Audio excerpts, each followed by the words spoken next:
Welcome to the Wakefield Country Day School free online summer speaker series.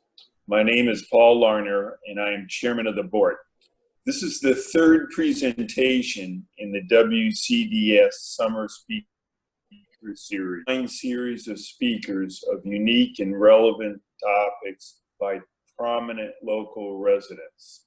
For more information and to register, please go to wcdsva.org.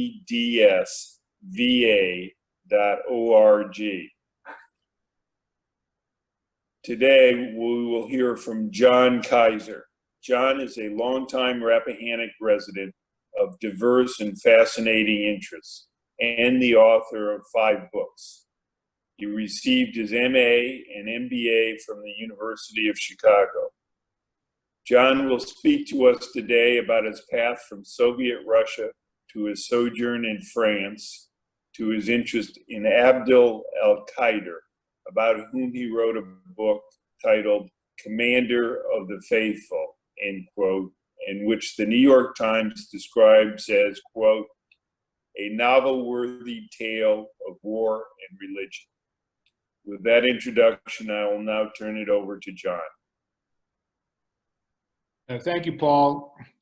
What I'm going to do is just talk about the sort of front end of this story. And then I hope in about 10 minutes maximum, I'll turn to a set of PowerPoint slides that I will use as a reference for reviewers to get a sense of Abdelkader and what he represents spiritually, politically, culturally. So I'd like to begin by showing you a book.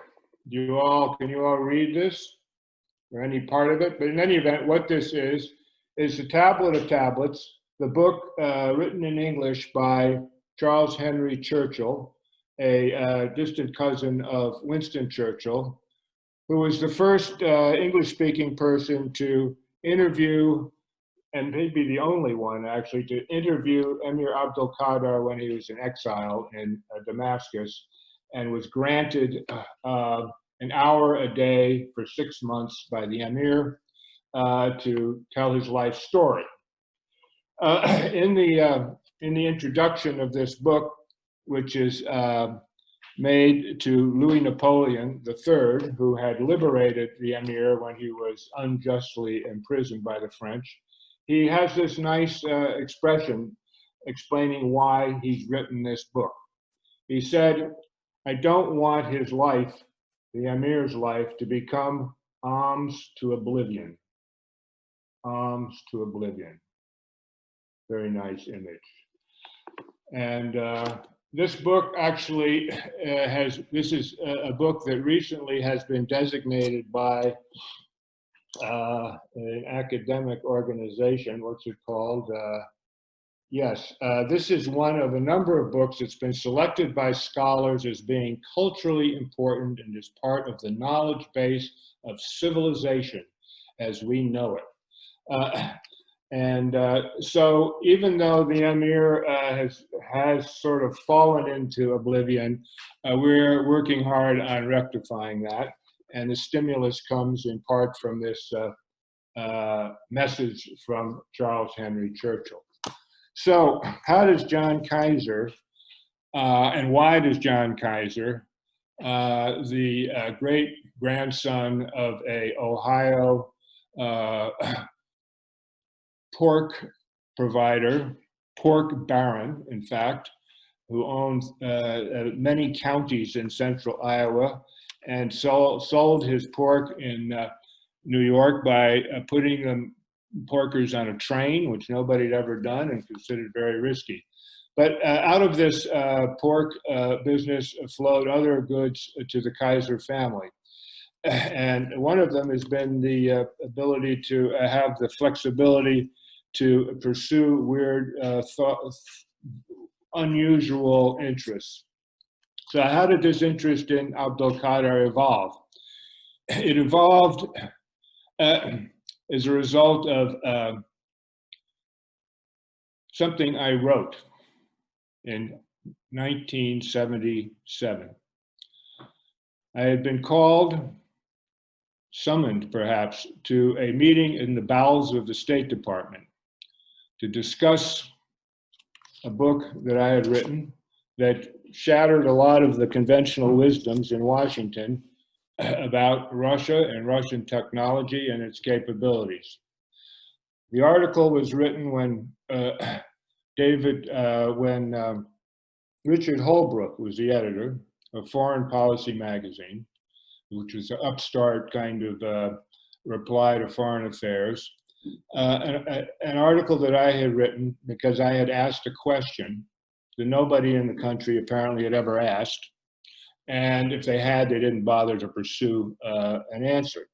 And the question was this, bearing in mind that the context was Cold War, post-Vietnam, licking our wounds, we got kicked out, the Russians are coming, they're stealing our technology, and we got to do something about this.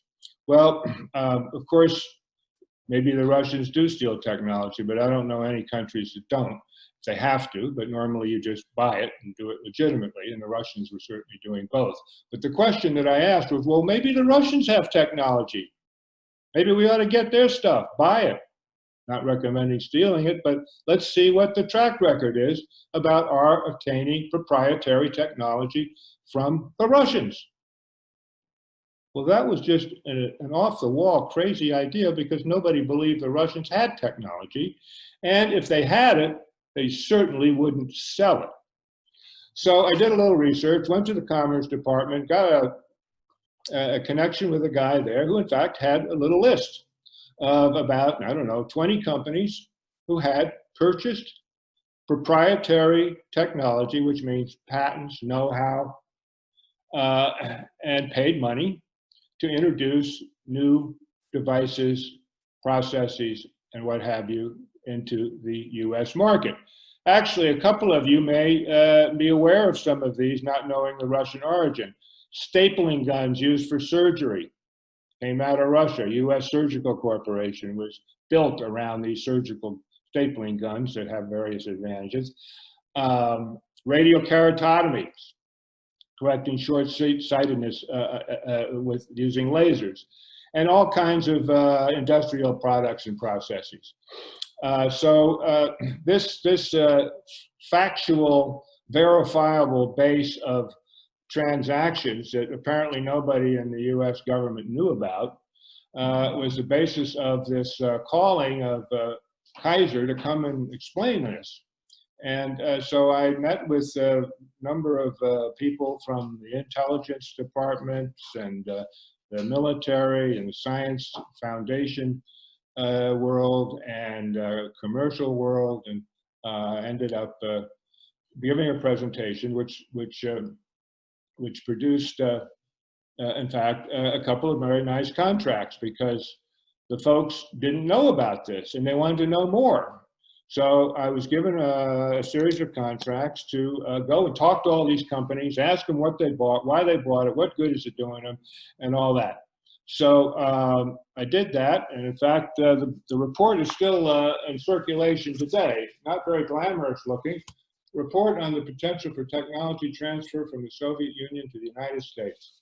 And as a result of doing that study, I discovered that I actually probably knew more about this obscure topic than anybody in the world. So what do I do with this knowledge? Well, I thought, well, let's see, who is interested in it? Well, clearly, US industry should be, because that's what they're supposed to do, is go find goodies out there and acquire technology that'll make them do things better, faster, smarter.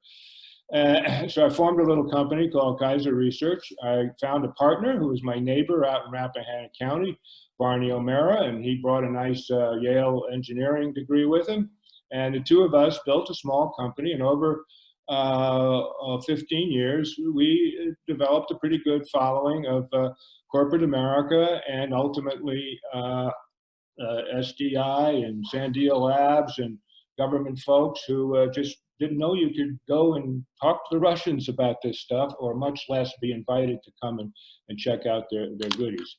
But after 20 years of this, and the perestroika and the fall of the empire, I got sort of tired and bored with the work, particularly as it got snickerized over there. The Russians, you know, became consumer oriented, and Coca-Cola and Snickers bars was the most important thing.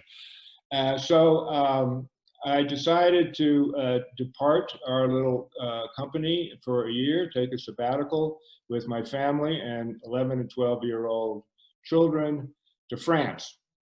And in France, I'd say there were three objectives in going to France. One was to expose my kids to another culture. Another reason was to meet Muslims.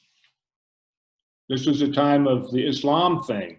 Islam, the new enemy we have to worry about.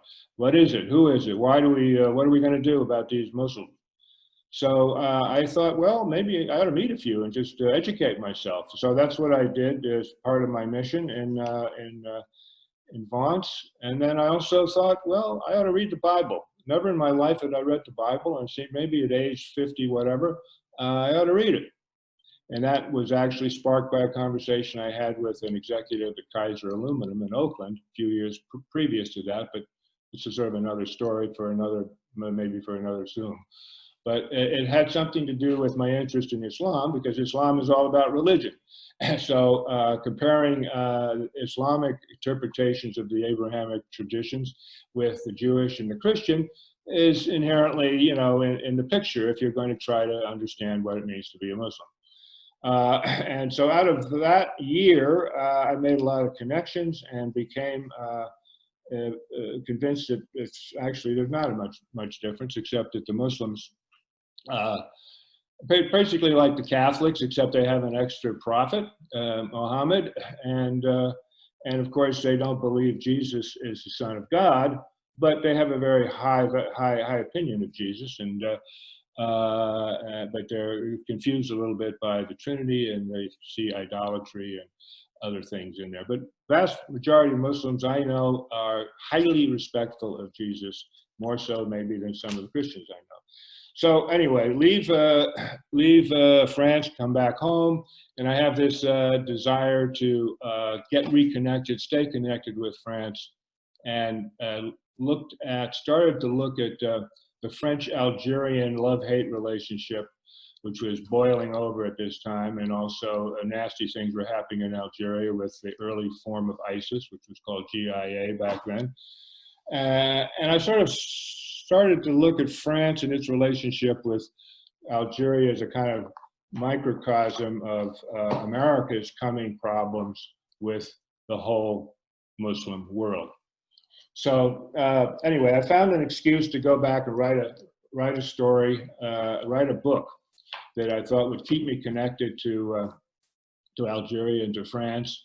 And the opportunity to write the book came when some monks, which you may have, some of you may have seen the film called The Gods and Men. And this was a film that was actually largely based and helped by the book that I wrote called, what was the name of the book? Monks of Tiberine, Faith, Love, and Terror in Algeria. And that book educated me, it educated lots of people, but the main thing that it brought home was that the problem between monks and Christians in general, with the non-Christian world, but particularly with the French, had to do with not their being Christians, but being disrespectful, or treating them like they were subhuman. So it was about relationships, and the relationships that these monks had with their neighbors, who were all Muslims, it was beautiful and celebrated by the president and leadership of Algeria in those days. So in the course of writing that book and doing research, I discovered that there was a mountain right next to the monastery, and it was called Abdelkader Rock. So having enjoyed the process of writing this book about the monks and why they were there and what their experience was. It was an experience that actually went back to 1841, when the French brought the monks in because the Arabs were so concerned that the French didn't pray. They seemed to be atheists. What's wrong with them? You know, like the commies. And so they said, well, let's see if we can do something about that. We got monks, and these Benedictine monks, Trappist monks, are really good at farming, and they'll be well received, which they were. And so for a long time, the Christian community got along fine, and they still got along fine, but you have these special situations. So Abdelkader, who's he? That's interesting. So he's the George Washington of Algeria, and he's considered that. And now I'm going to just run through some sort of quick impressionistic things that will, I hope, stimulate your interest in learning more and getting a sense of why I think and why most people think this guy is very important in today's world. So let's go forward with that. This is George Washington's farewell address, and I find that the parallel between what he's saying and what the Emir is saying in his letter to the French are very interesting, except that George Washington's address doesn't seem to apply much anymore, since we only seem to want to have peace and harmony with people who are like us and not people who are different. Let's go, next one. So he's basically, in my mind, again, he's like a Vatican II Catholic. You know, the Catholics broke new ground in, 1965 or 4, when they came out with this rather upsetting judgment that actually the Catholic Church does not own God, that there are other paths, there are other routes, and we don't believe that if you're a Protestant or you're a Catholic who goes and prays in a Protestant church, that your prayers won't be heard. So the Emir, on the other hand, was a very open spirit, and for him there are multiple ways, multiple paths to a relationship with God. So I found the Emir's spiritual profile very appealing to me, since I'm not particularly religious in the conventional sense, but I appreciate the spiritual life, particularly if it helps you bring people together and not separate them. Obviously, back in, this is now, we're talking around 2002, a good Arab story was pretty needed to balance out all the bad news about what Muslims are doing. Recover lost history per Churchill, alms to oblivion. You know, maybe it's definitely oblivion time now. Let's see if we can fix this. And then personally to educate myself without trying to go to the books and become an academic expert or anything on Islam, but just to view Emir as my peephole into that world. And it turns out to be a pretty big peephole, because I haven't found too many people who have strong disagreements with the way he lived his faith.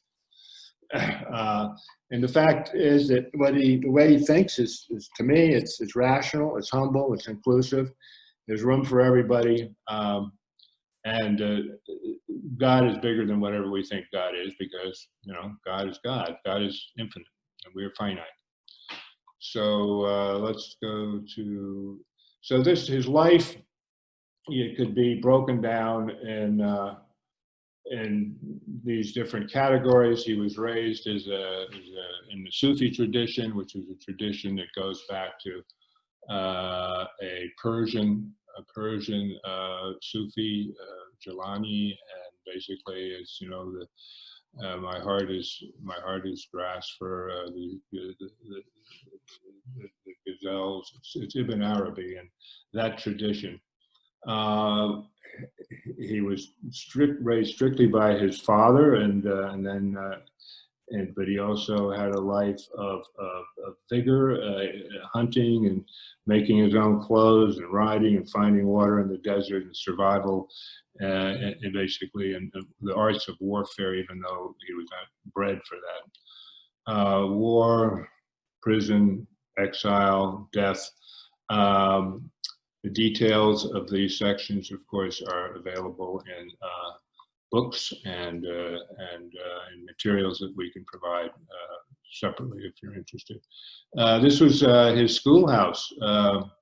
As you can see, they invested a lot in equipment and technology. As a matter of fact, I have a strong feeling that most of the graduates of this program know a lot more than what we do today, because it was very rigorous. And the Emir was not only reading the Quran and memorizing it, he became an authoritative interpreter of the Quran, which is tricky business, as is the Bible and most of these books. And as well as then mathematics, astronomy, veterinary medicine, and all kinds of things that are practical for living in the desert. This is this seal of what looks like a seal of David is actually not. It's this is just some of his stuff. This is one of his many prayer rugs. This is his campaign Quran, sort of pocket Quran. This is one of his many weapons. This is a Zawiya, which is like a school for a law school, a religious school. It's a refuge. It's a place to feed the hungry, and it's multi-purpose. It wasn't the one he went to. But anyway, the seal, you might think it's the Star of David. It could be, I suppose, but what it represents very simply is the upward thrusting triangle is the spiritual power, the downward thrusting triangle is the earthly power, and surrounding it is the spirit of divine forgiveness. Here you go. This is an important quote that de Tocqueville produced. And because it goes exactly to the problem today, and whether it's with Muslims or your neighbors, or it's universal. We were attacked much more as strangers, invaders, than as Christians. It wasn't their Christianity that was the problem. The problem was the way they looked at the Arabs. And they, of course, some were very respectful. Many of the most successful French officers who stayed in these campaigns for 10 and 15 years. They didn't come and go back every 6 months. They stayed and they bonded and they were very effective. But also you had other invaders or Christians or colonists who basically looked down on the Arabs. So you have within the French community and within the French military the same tensions that you have in this country today, with different colors and different flavors. But it all boils down to the same thing. What people react to is how they're treated. And this was something that even a lawyer from Utica, New York, who went out to the Midwest to make his fortune, a guy called Timothy Davis, he and his buddies in 1846 were so impressed by the reports that they had gotten about this freedom fighter fighting the French, the David versus Goliath struggle, that he named a village after the Emir. Abdelkaderville was a little bit too much, so he shortened it up, and it's just El-Kader. El-Kader is there today in Northeast Iowa, and it is also the home of the Abdelkader Education Project, which is about trying to save the Emir's life from being alms to oblivion. Basically, we've gone through what you might consider a 10-year beta testing project.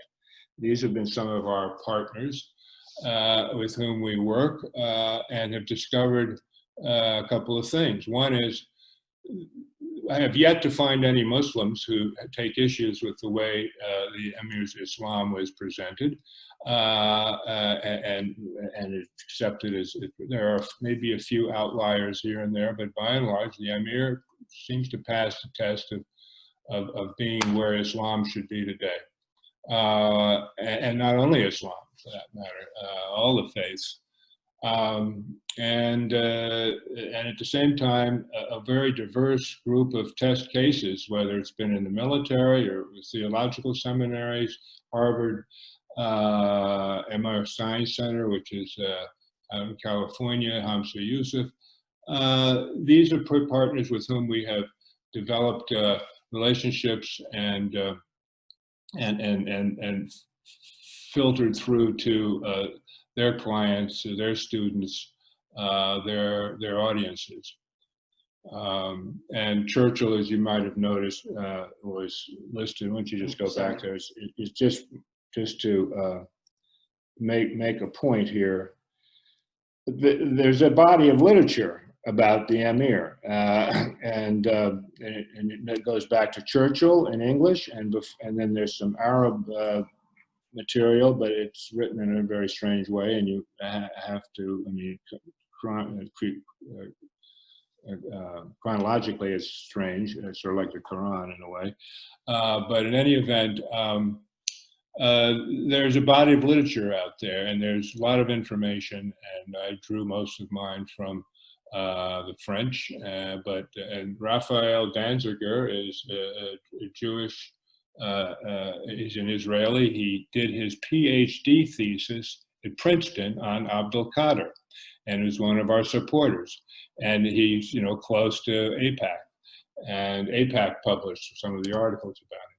So there's a very ecumenical support base for the Emir. Here are just a few random, semi-random comments from various of these sectors about the Emir and the effect of reading the book about him. There are other books, to be sure. I think Elsa Marston is probably the best other English language book, which is targeting more 6th, 7th, 8th grade. This guy's quite important. He's a Pakistani cleric, very much respected, and who's thinking about the Emir as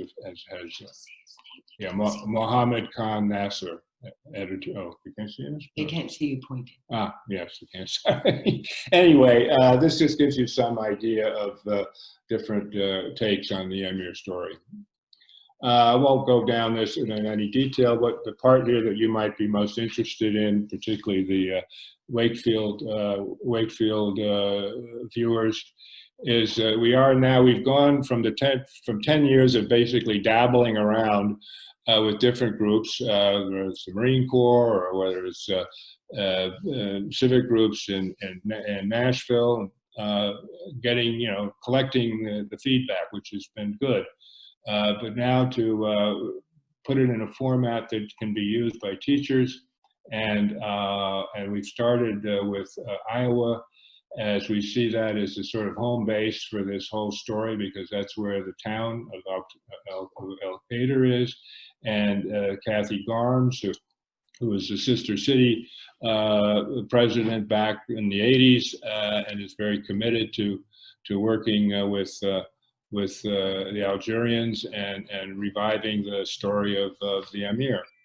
And so, but now we want to put things into form that's transferable, that can actually help teachers add new elements into their course materials, and bring a dimension that's missing. And we're finding, developing new material is difficult when you have to make it fit into the existing requirements at the same time, make it interesting and substantive. But so we hope maybe that we can draw some Wakefield and public school teachers into this process. We have ongoing training now going on in Iowa.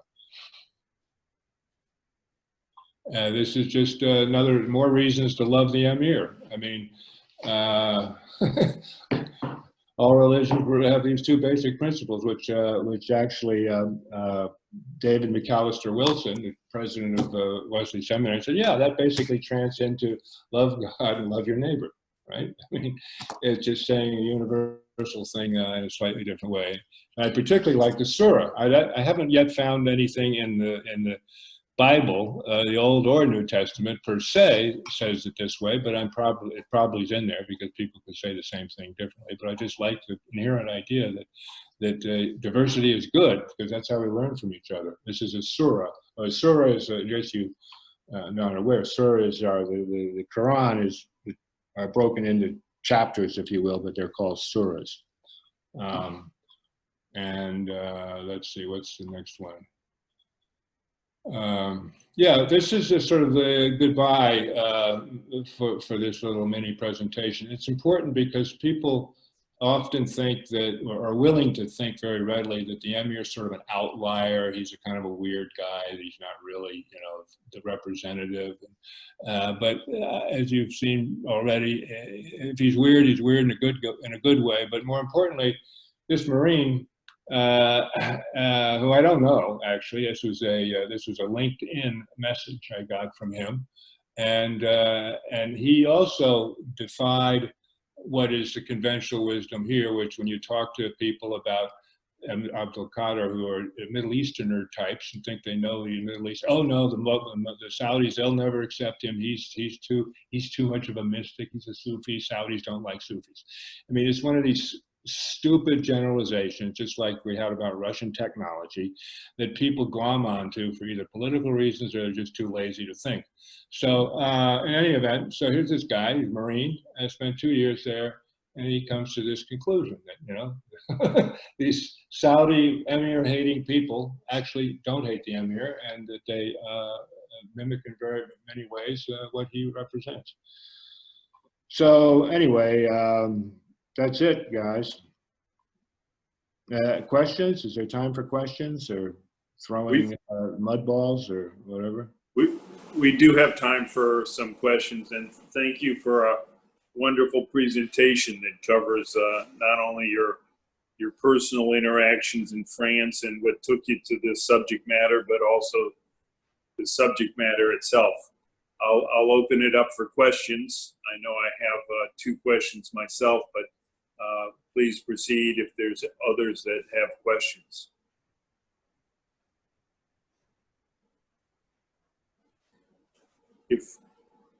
If none, then I'll ask you my 2 questions, John. The first is a demonstration of ignorance, but can you explain to us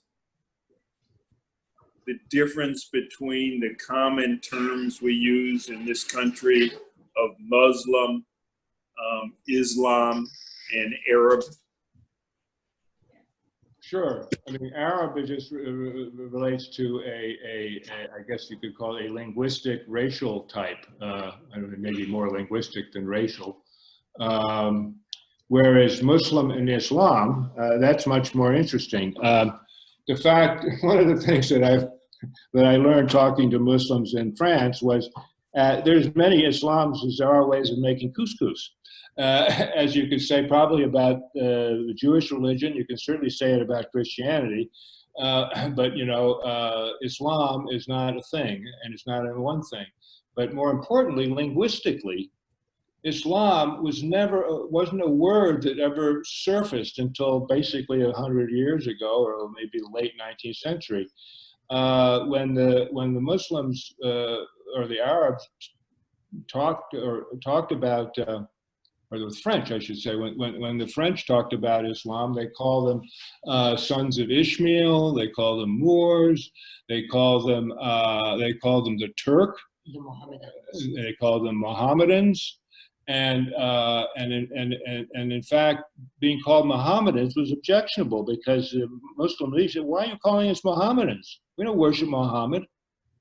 So then they came up with, well, sorry, we didn't know that, but because most people then, and today, it's amazing the number of, reasonably educated Americans. Well, I guess you could say, why should they care? I mean, they got a lot of other things to worry about, and they don't have time to think too much about Islam and what it really is. But basically, Islam is a gerund, a verbal noun, and it means the act of submission to a higher authority.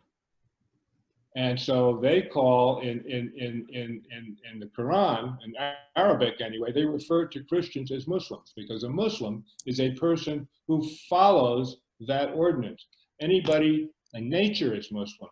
A Muslim means that you are trying to live in a godly way in obedience to God's dictates.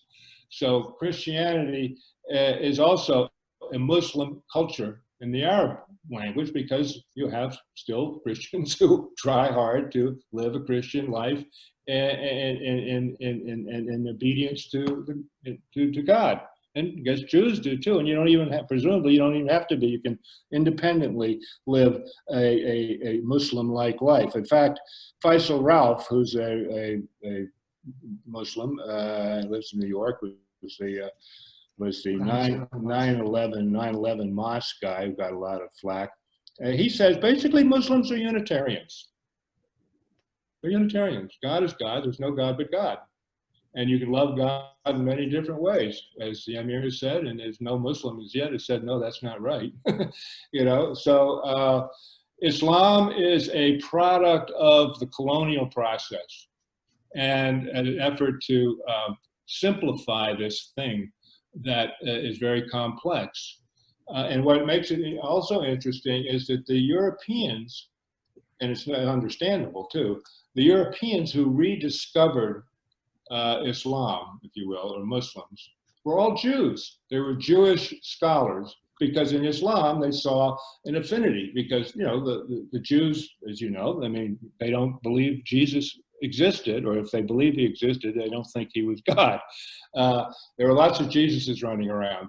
And, you know, so Muslims and Jews have that shared attitude, although I would say, and I'm guessing this, but I would bet that, you know, by and large, Muslims are more respected by Jews, the faith, the religion itself, than by Christians.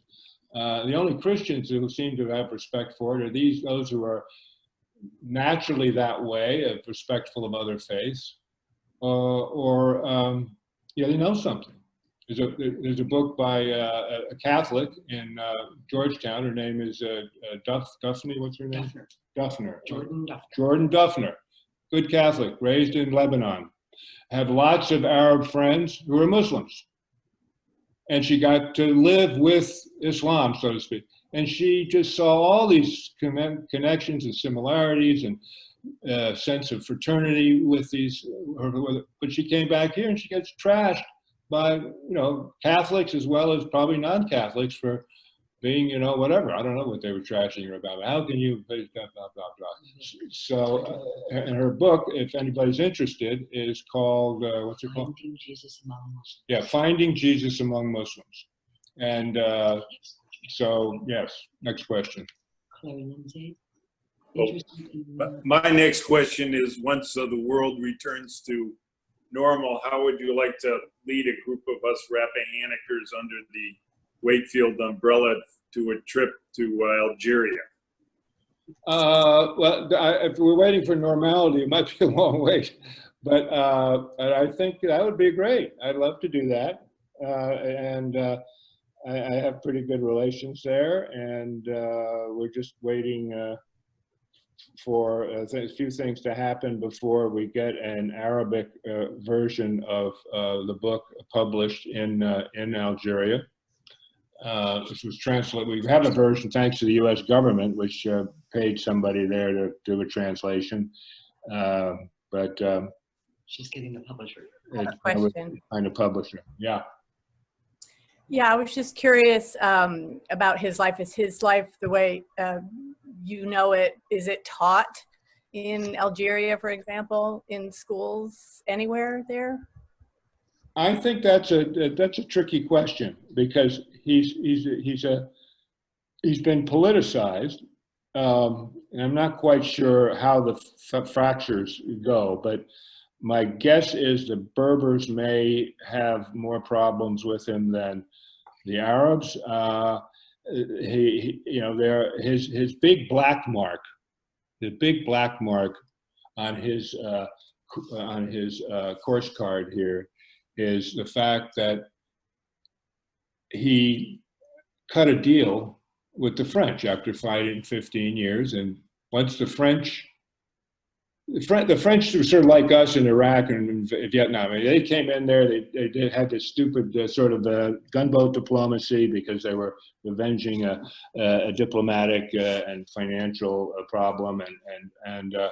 And then they'd come and go. They couldn't decide for 10 years. Well, what do we want to do here? Do we just occupy the whole country? Do we just occupy coastal enclaves? What are we all about? And it took them a long time to figure that out. And then when they finally decided to go whole hog and send 100,000 troops in there and occupy the whole country, that was the issue. Can you subdue them without occupying the whole country? And the answer was, we either do that or we get out. So they decided to occupy the whole country. Well, by then it was 1848, 47. The Emir had been fighting off and on since 34. And a lot of his opposition and many of his problems was with tribes. And this is a totally tribal society. So you had the French, and then you had tribes who were either trying to cut a deal with the French, or they didn't like the Emir for a variety of reasons. Some even said he was, too authoritarian. He acted like he was God, and so on and so forth. So there was all of this stuff going on. But by 47,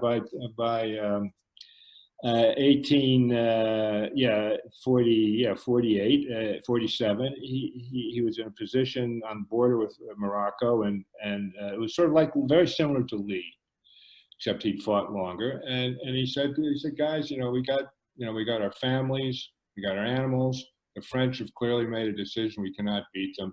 Let's negotiate. So they negotiated. They negotiated a truce, in which he got the right to be sent to exile of his choice in Damascus, Mecca.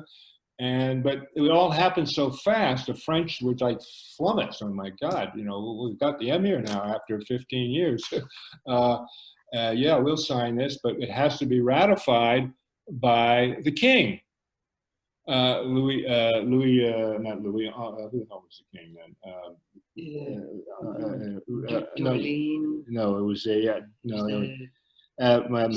having a copper water moment. But in any event, they had to verify the deal. Well, the French didn't verify it because public opinion didn't like the idea, and there were all kinds of glitches. But mainly there was a change of government. The government was needed to put the stamp on this folded. And so he spent 4.5 years in jail, cooling his heels. So he, with his family, had 100 odd followers with him. So all of this is to say that there are some Algerians and some Pakistanis and some Arabs you'll find in different, say, well, he surrendered. He was a quitter. He didn't fight to the end, which, it's just not, I think that view is very minority, and the vast majority of Muslims say, no, he did the right thing. I mean, what was the point of having everybody killed when the situation was hopeless, and he fought for 15 years already? So that's one. And then the other, he was very interested in France. He understood that, French were very material, had becoming more and more materialistic, but God still existed for at least, a few of the French. But he respected their spirit of innovation and anything that helps men and women, live better and more easier. But he was worried about technology becoming an idol. Don't idolize technology. But this is about curriculum in Algerian schools, so bring up policy in Pakistan. Yeah. Because that'll answer Claire's question here. Yeah, okay. So in any event, he's not universally loved, but I think once people understand that he didn't surrender, he negotiated. But by doing that, he was following the Quran, because there's a passage in the Quran that basically says, in fact, God does not love or condone vain and useless killing, vain and useless resistance. That's not serving God. But there are parts of the Middle East using the curriculum. In the Middle East? Pakistan. Yeah, Pakistan, they're not using the curriculum. Is this a question from somebody? No, that was back to Carrie's question. Okay, Is anybody teaching Abdelkader? And Claire here in chat is also asking about whether he's being taught to radical Islamic groups. Yes, the answer is yes. And it's happening with some definite success because of the way it was done. And it's also, I think, an indicator of the only way that his his form of Islam, which is, broad, but nevertheless can be spread around the world, including non-Muslims. And that is, in the case of Pakistan, we had a partner, Azi Hussein, who worked with the Institute for the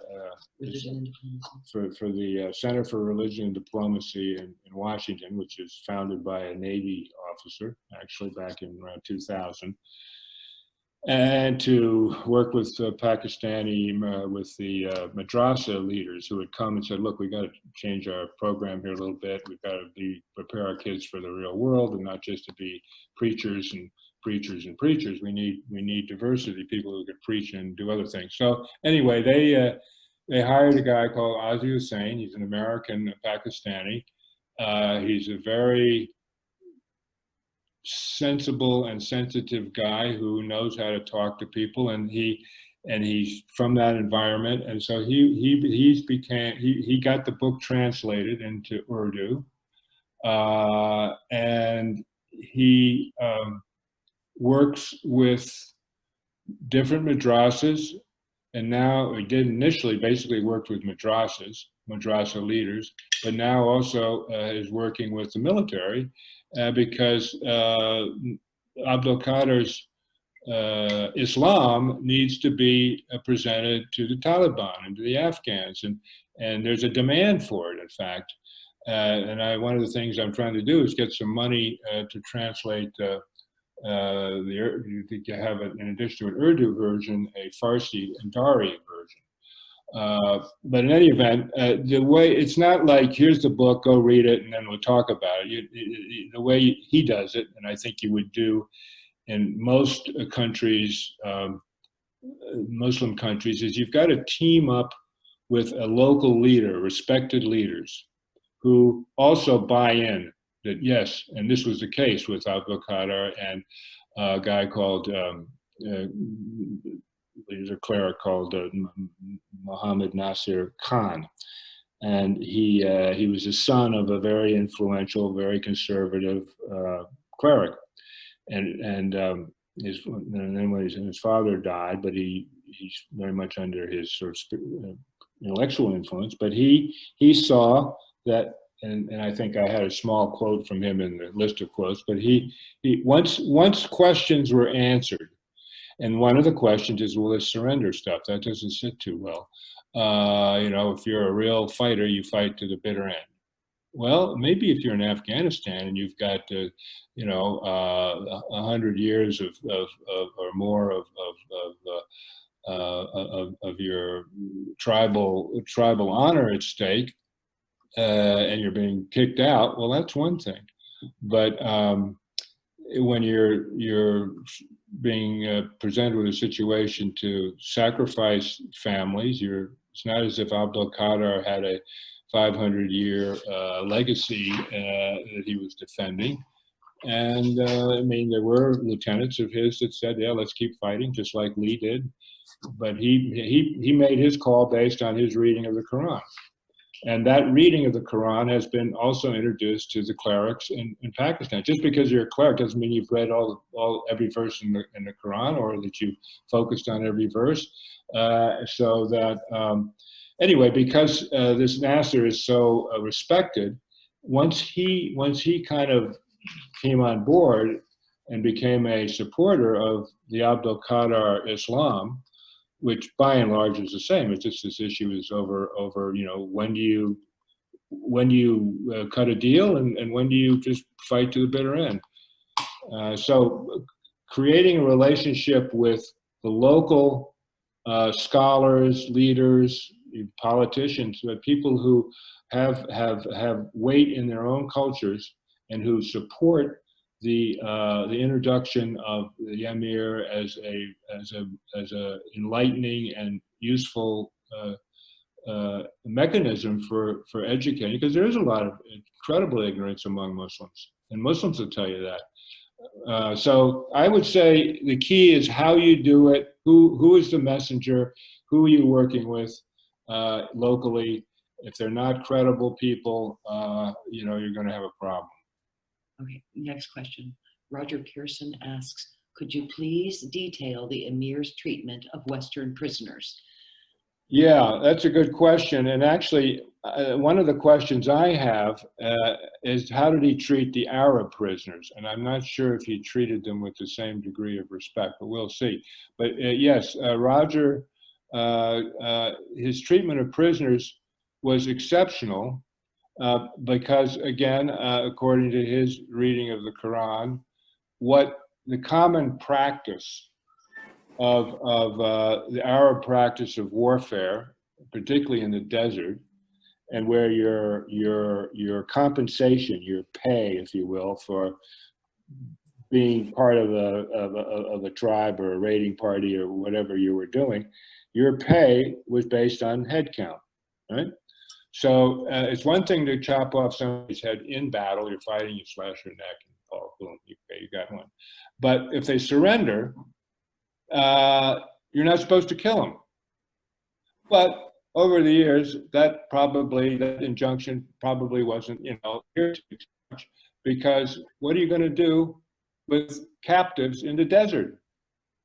Who's you got water, you got to feed them, in the days when head count was the basis, then yeah, you take these and you were defeated, tough luck.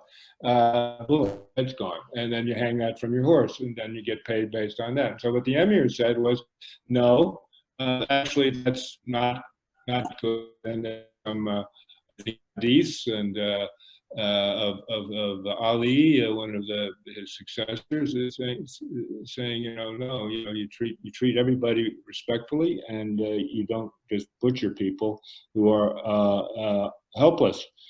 And so he started applying that to the French prisoners, and in order to apply it, he had to give a speech to his men. I said, well, what's going on here? I mean, how are we going to get? What do we get out of this? And he said, well, what you get out of it is this. For every prisoner that you bring in who is in reasonable shape and hasn't been abused, I'll pay you. Get money, a couple of dinars or whatever they were called. And if you are seen or have been observed mistreating them or killing them, you will get 100 strokes of a cane on your feet. 100 strokes of a cane on somebody's feet is going to turn them into a cripple for quite a while, and you'd probably be crawling in the sand for some time if you survive. And he made a very few very powerful examples out of some of his men who failed to follow the new rules. Doesn't mean that it was widely copied everywhere, but by and large, I think the tribes that were loyal to him, I suspect they followed that. And the French, and so that what happened is word leaked out. Some of these deserters and some of these guys just ran out of camp sometime, or the word got out that the emir treated respectfully French prisoners. And that became a real problem because a lot of the soldiers in the French army were misfits. They were former prisoners, political, criminal, whatever. They weren't the cream of the crop. But what kept them fighting was fear of being captured by the Arabs. So when it became aware that people became aware that actually they treat you pretty well, the French High Command had to make sure that information didn't leak too far. And there were a number of French officers who actually joined the emir.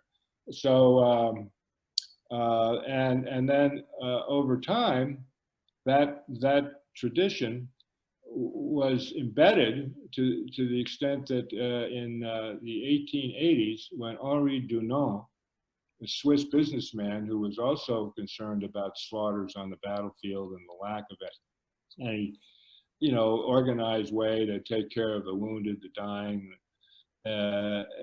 he did some research in Algiers and talking about, well, what are the precedents down there? What are they doing here? Blah, blah. He learns about Emir Abdelkader, and when he reads materials about his rules of treatment, he was astonished. And apparently it was the first time he'd ever encountered anybody to have that degree of solicitation for their enemies.